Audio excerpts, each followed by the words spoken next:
قدیم صحیفوں میں، خاص طور پر کتاب پیدائش میں، ایک ایسی کہانی بیان کی گئی ہے جو صدیوں سے گونج رہی ہے، ایک ایسی کہانی جو تنبیہ سے بھرپور ہے، مگر اس میں رحمت بھی پوشیدہ ہے۔ ایک زمانہ تھا جب ایک سرزمین پر طاقتور اور خوشحال شہر آباد تھے۔ ان کی بازار السواق رونق سے بھری تھیں، گھروں میں زندگی تھی، اور لوگ اپنی تعمیر کردہ دنیا پر فخر کرتے تھے۔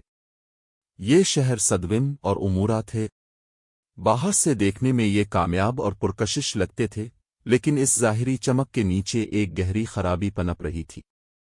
برائی اب چھپی ہوئی نہ تھی، بلکہ کھلے عام سڑکوں پر چلتی تھی۔ لوگ گناہ پر شرمندہ نہیں ہوتے تھے، بلکہ اسے فخر سے اپناتے تھے۔ ظلم، تکبر اور فساد روزمرہ کا حصہ بن چکے تھے۔ دل اس قدر نیکی سے دور ہو چکے تھے کہ بھلائی اجنبی محسوس ہونے لگی تھی۔ اس کے باوجود رحمت کا دروازہ بند نہیں ہوا تھا۔ حضرت ابراہیم کے ذریعے التجائیں کی گئیں۔ کیا ان شہروں کو بچایا جا سکتا ہے؟ کیا اگر چند نیک لوگ بھی موجود ہوں تو عذاب ٹل سکتا ہے؟ مگر حقیقت تلخ تھی، نیکی تقریباً ختم ہو چکی تھی۔ اور پھر فیصلے کا دن قریب آ گیا۔ ان شہروں میں ایک شخص رہتا تھا، حضرت لوط۔ وہ باقی لوگوں جیسا نہیں تھا، بلکہ اللہ کا بھیجا پیغمبر۔ اس نے اپنی قوم کو ان گناہوں سے توبہ کرنے کی تلقین کی۔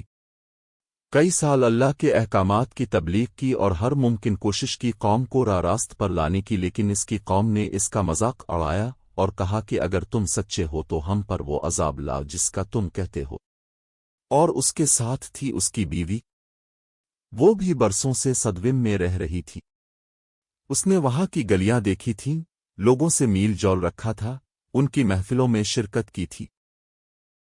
شاید ابتدا میں وہ اس بگاڑ سے پریشان ہوتی ہوگی، مگر وقت کے ساتھ مزاحمت کمزور پڑ جاتی ہے۔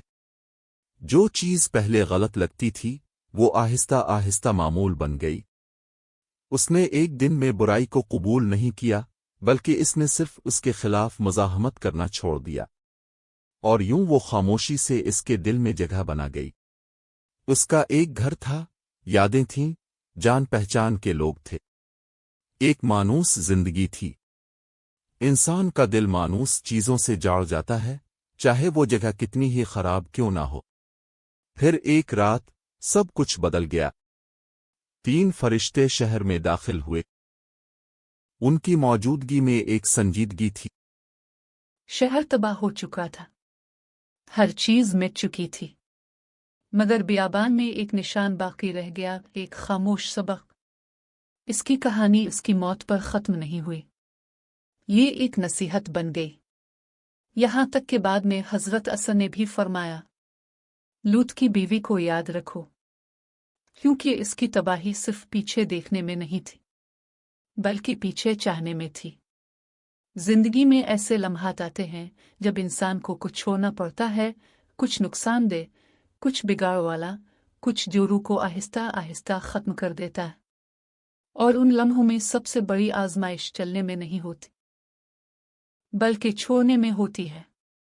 آپ اپنے قدموں سے آگے بڑھ سکتے ہیں،